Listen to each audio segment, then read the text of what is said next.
like to now take Mr. Paul on. Thank you, David, again. Uh, ladies and gentlemen, we have another rock star on board, Mr. Paul Larsen. He's again a fantastic writer, and he's again so gracefully agreed to be with us. Namaste, and thank you and welcome for being here, Mr. Oh, it is without a doubt one of the biggest honors, Sherry dear, to join you and your wonderful, wonderful team who have put together this absolutely incredible summit. I mean, it's just phenomenal.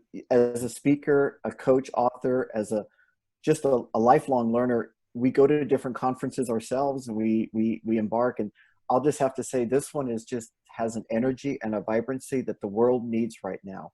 So it is my honor to be part of it.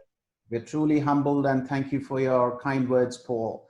Paul has a long bio for me to read, so I'll just give you a snippet of it. Paul brings about 30 plus years of learnings from his mistakes and successes with Fortune 500 companies. And that's his humility, folks. I mean, he puts in his bio, I've learned from my mistake, and not many of us do that or have the guts to do it. And hats off to you. Thank you. Fortune, including senior leadership roles at Charles Schwab, Adobe Systems, Bristol Myers Squibb. Paul has lived with imposter syndrome and has thrived in spite of it. This is another quote from his bio that I really liked, and I said, I must say this again. This is true success, and Paul is a speaker, coach, author, and he has led a lot of organizations, a lot of Fortune 500 organizations around the world. We're truly privileged to have Paul on board. I thank you very much. And his latest book is Find Your Voice as a Leader. Mm-hmm. And the topic that he's going to be talking about, cracking your imposter code, find your confident voice, and overcome imposter syndrome. I'm just waiting to learn about imposter syndrome as much. I'm sure I have been practicing that for a long time. So take it away, Paul. Wonderful. Thank you so much for that eloquent introduction. And I'm looking forward to learning as well. I always do as I go through all of these things together. So let's just dive right in and start right here. Wonderful. I always love to start with a wonderful quote, and one I always like is, we were all born as originals, so have the courage to not die a copy. So folks, we were born with a unique DNA, so have the courage to find who you are and not die as a copy. I think as we get older, we evolve and we try to follow others and we live in the shadows. I really want everyone to take away one thing from today. Be yourself, be true to yourself, come out of those shadows. So I don't know about everyone around the world, but I do think we're just experiencing sort of being broken open, and we're just masking ourselves. Now, we are masking ourselves for an incredible health concerns, but we need to also learn when do we need to take off that mask. So a little bit of what I love to share is my mission as a mental fitness coach. So I loved what David Foreman said right before my session, when he talked about that head of HR, who the person said he was a business leader who happens to focus on the human capital. Well, I like to think of myself as a mental fitness coach, as a coach who happens to focus on leadership, who happens to focus on leaders and teams within organizations. And what I love to do is help them find their unique voice. That's my coaching model that I came up with. I'm going to share with you so that you live in the freedom and abundance of a growth mindset. So what exactly is mental fitness? It's the capacity that we have. It's the capacity that we have to really sort of live within a growth mindset, to live within the freedom of that growth mindset. It's a capacity to respond to life's challenges with positive rather than negative thoughts. And I think it's so imperative, as you explained, as we just started, the world that we live in right now, it is so easy to be negative. It is so easy to live in that fixed mindset. And it really is our capacity as a mental, in terms of learning about our mental fitness, to respond to those challenges with positive rather than negative thoughts. The impact this has on ourselves as leaders and our teams, our organizations, our community, our families, everybody, is peak performance, peace of mind and wellness, healthy relationships, and finding your true voice. So as I mentioned, I've gone through my life making tons of mistakes and learning from those mistakes. I've also had incredible successes, and those have turned into how I found my voice, as a leader in life. Now, I happen to be a leader in many organizations, but I really like to talk about how I found my voice as a leader in my life. And what does that voice stand for? What I detail out is it stands for your values, your outcomes, your influence, your courage, and your expression. And that's kind of the journey I want to take you on for the next few minutes as we talk about imposter syndrome, as we talk about putting that mask on that we do in organizations. How do we find those values? How do we find our outcomes? How do we influence ourselves and others? How do we, importantly, take those steps out of our comfort zone to demonstrate our courage? And lastly, how do we become that bright light, that beacon of light that can shine around the world, but that has to start shining within us first? So how do we do that? It's all about, I'll give you the hint, it's all about managing your mind. It starts up here in our mind. It starts with the thoughts that we choose to think. The National Science Foundation did a study back in 2005. So that was 15 years ago now. And they found that we think up to 60,000 thoughts a day. And of those 60,000 thoughts a day, 80% of those thoughts were coming through a negative filter. Now think about that. 80% of 60,000 thoughts were coming through a negative filter. And 95% of those 60,000 thoughts were exactly the same repetitive thoughts from the day before. So I just take a deep breath whenever I share this data, because I am amazed at the capacity of our mind. I am amazed at what we can do with our mind. I am amazed that I can even have 60,000 different thoughts a day. And then I am completely sometimes saddened to think that 80% of those thoughts can be negative and 95% are from the past. So that's where we want to focus today.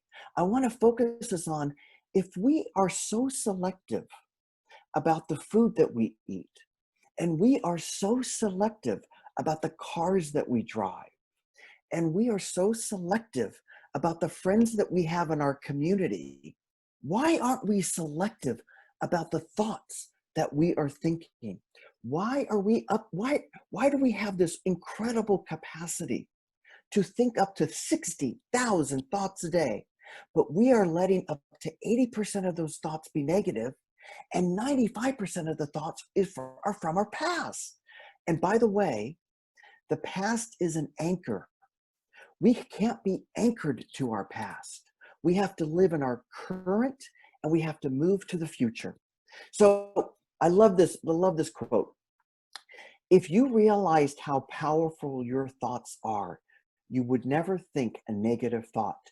You would be as choosy about your thoughts as you are with choosing your friends, the food, the cars that you drive, the clothes that you wear. Everything else we're choosy, but we aren't choosy about those 60,000 thoughts. Again, it's all has to do with living in a fixed mindset. David Foreman, right before me, was talking about sort of that fear, and you had mentioned how you love book titles that have fearless, and I'm going to remember that for my next book title. Think about the fear that people are in today's world. We have been turned upside down. Our world has been broken open, and we can look at it with such a negative fixed mindset, which comes from fear, which comes from I give up, which comes from I don't know what to do, which comes from I'm stuck, which says I don't want to give feedback, which says I don't want to change. It's so easy to live in that fixed mindset. But what we really want to do is take a step into the growth mindset. We want to take whatever step we can, and I'm going to show you how to do that in terms of moving into, living in, leading from a growth mindset. Everything David talked about right before too, in terms of the fearless talent, and the presenter right before David was about the culture and strategy. All of that has to come from a growth mindset. If we lived in a fixed mindset, we never change. A growth mindset looks at failure as an opportunity to grow. And I can tell you right now, I have lived in a growth mindset because I look at my mistakes and my failures as opportunities to grow and grow stronger. So I'm going to ask you, does this resonate with any of you? Anything here around what this may be? Have you ever, whoops, da-da-da-da, da-da-da-da. There we go. Um, do you ever chalk up, oh, there we go, your success to luck, timing, or fate? When you succeed at something, do you secretly think, I have fooled them again? Do you live in fear of being unmasked as a fake or fraud, especially at work? Do you sometimes shy away from challenges because of a nagging self-doubt? Oh, I'll do that tomorrow. I'm not going to do that today. Do you believe that other people are smarter and more capable than you? And maybe the reason you have this wonderful job is by luck or by fate, or you were in the right place at the right time. But again, it doesn't have anything to do with your capabilities. Do you sometimes feel like you just don't fit in? Like this?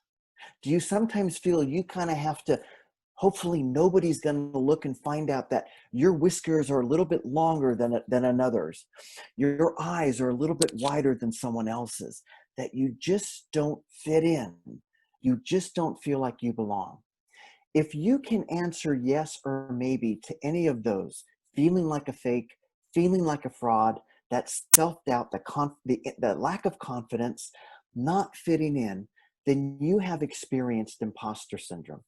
And the impact of imposter syndrome at work is mind-boggling. The impact is on people's individual and team performance, the team dynamics, the productivity, and more importantly than anything else is that ROI, those dashboards, that profit.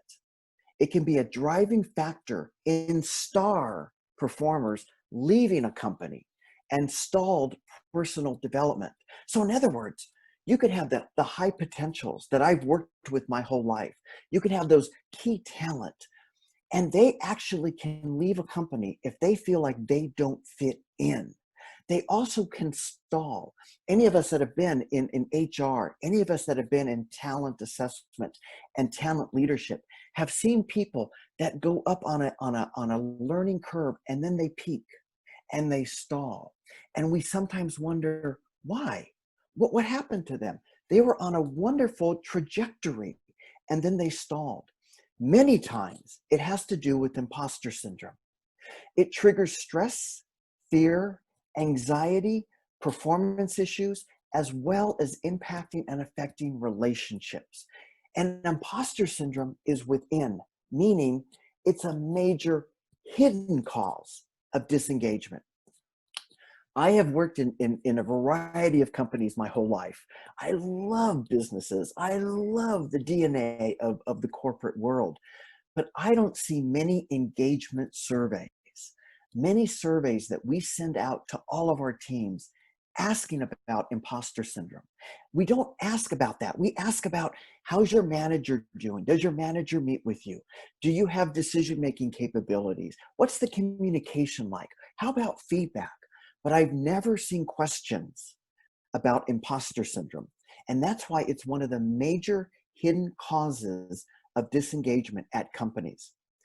The wonderful, wonderful, incredible late author Maya Angelou, she used to love to say that, you know, I've written 11 books, but each time I think, uh-oh, they're going to find out now. I run a game on everybody and they're going to find me out. Classic imposter syndrome. Classic quote that shows what she was dealing with as a major author, a successful author, an incredible author of best-selling books. She had that every time she wrote a book.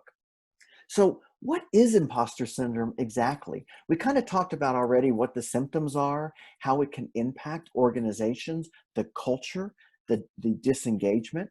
So it was actually classified after a series of studies in 1978. It impacts all genders across all industries and all positions.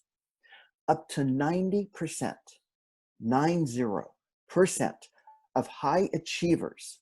These are not necessarily folks who have performance issues, the folks that we counsel, the folks that we coach on performance issues.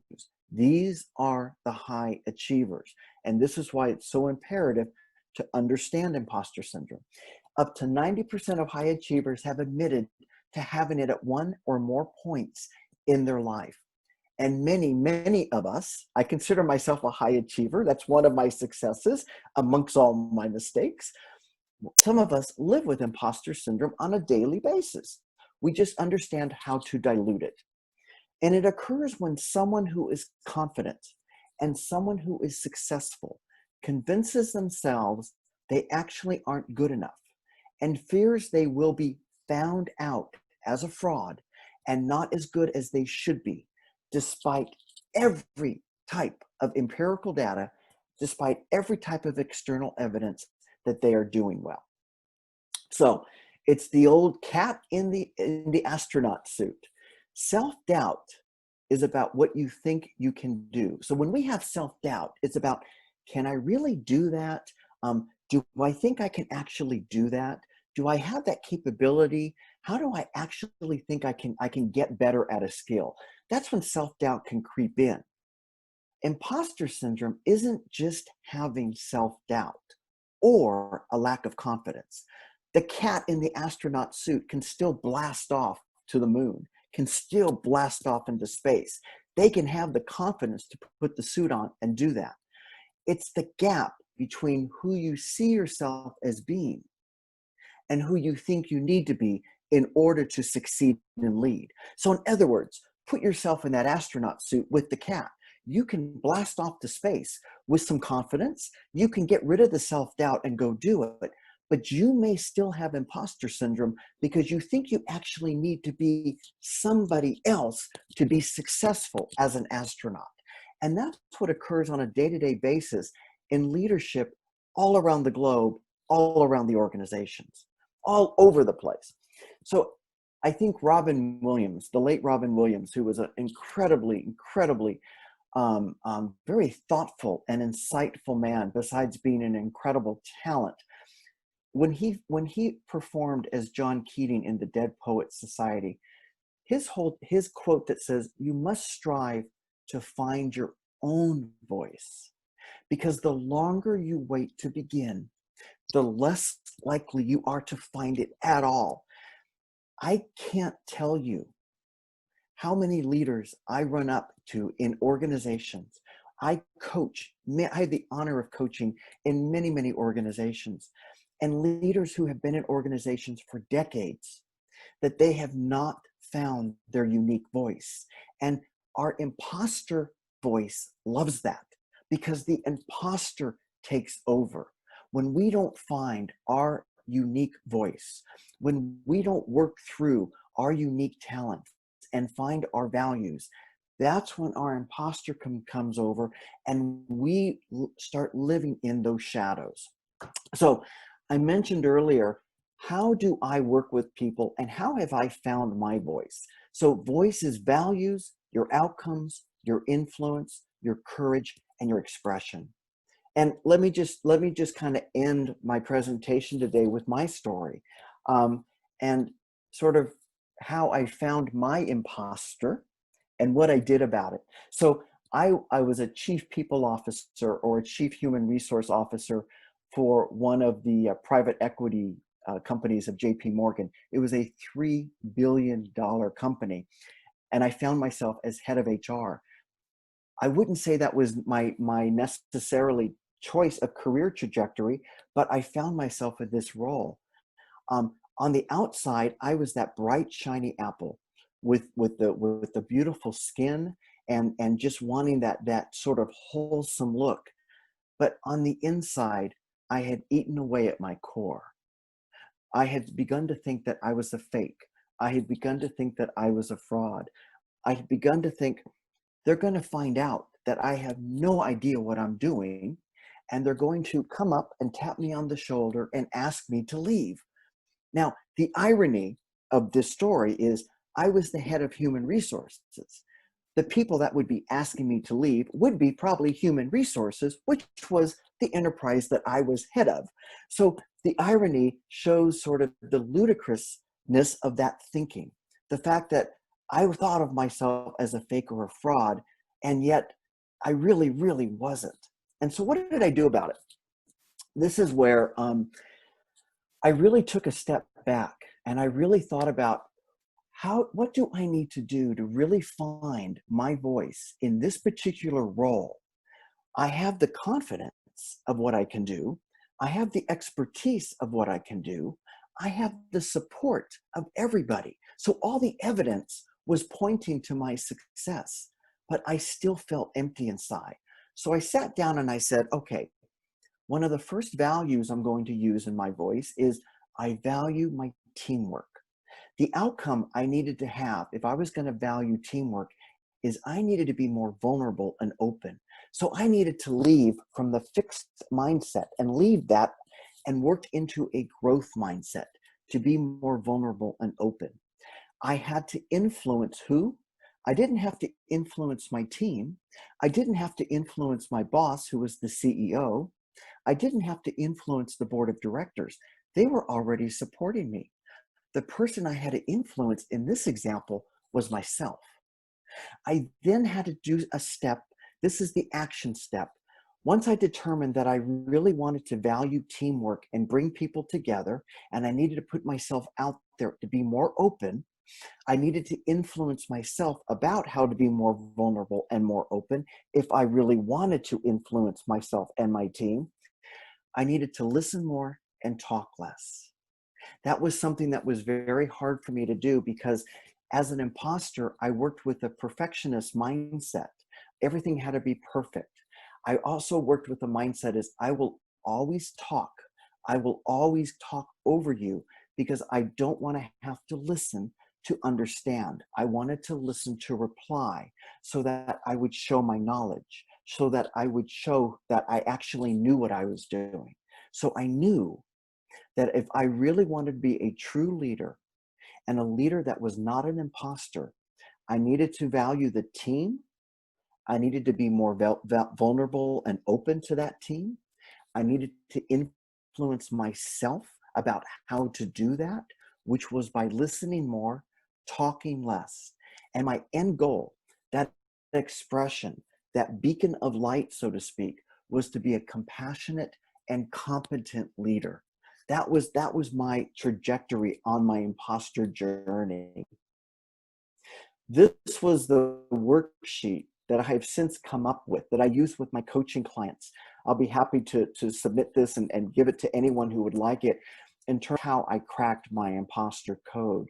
Started with my value, as I mentioned, my outcome that I need and wanted, my influence, my courage, and my expression. And that's all laid out, if you see down below, with a few questions to kind of prompt you along. So in a nutshell, I started with kind of talking about sort of the fixed to growth mindset. I led you down the journey of what is imposter syndrome in a very succinct fashion. I gave you my personal story of I live with imposter syndrome on a day-to-day basis, but I use that 5-step method, values, outcomes, influence, courage, expression, to dilute my imposter voice. And lastly, I want to leave you with this that I always use as kind of my mantra, my hashtag, so to speak. My job is not to change the world. My job is to continually change myself so our world will change. I want that to be a call of action to all of us that are listening to this incredible summit with incredible gurus, incredible speakers, incredible attendees, and the incredible team at Impact Global, that our job is not just to change the world. That's overwhelming. But if we continually learn and grow and we change ourselves, our world will change in small steps, which are sustainable and incremental. I have a wonderful offer for all of you today. You mentioned my book, which it was talk about overcoming imposter syndrome to identify with myself as an author. I'm offering my book to everyone, to all your attendees, your team, and everybody, for free, as a Kindle download or an Apple download or a PDF download. You can go to my email right up there, or excuse me, my link that I have right up there, and I'll certainly share it with you, and type that in, special offer. Just type in your name and email, and you can download the book immediately. So it's just my offer, my gift to kind of give back to everybody, that to help find your voice with what I've just talked about is encapsulated into my book. And lastly, who've supported me in terms of my voice is my lovely family, who are no longer with me anymore in the physical sense, but they guide me spiritually. They guide me on my path. They're there.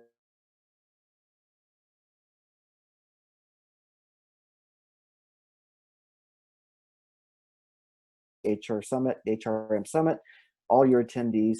Please stay in contact with me via email. On the app, you have all my LinkedIn. That's another wonderful way. I'm on Facebook. I'm on Twitter. Any way you want to keep in contact with me, you can absolutely do. It's been an absolute pleasure for me here.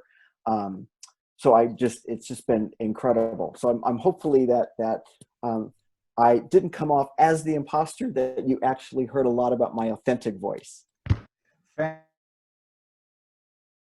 This is just superb. Honestly, it's been a fantastic, insightful. And to very quickly answer your question, I scored yes to many of your questions. I am an imposter. I have no problems in admitting, but I will now. Honestly, you've opened up a lot of avenues in my eyes to look at. Look at the whole thing totally differently, and you have helped me personally, Paul. So I salute you for that, and thank you for joining us. As I can tell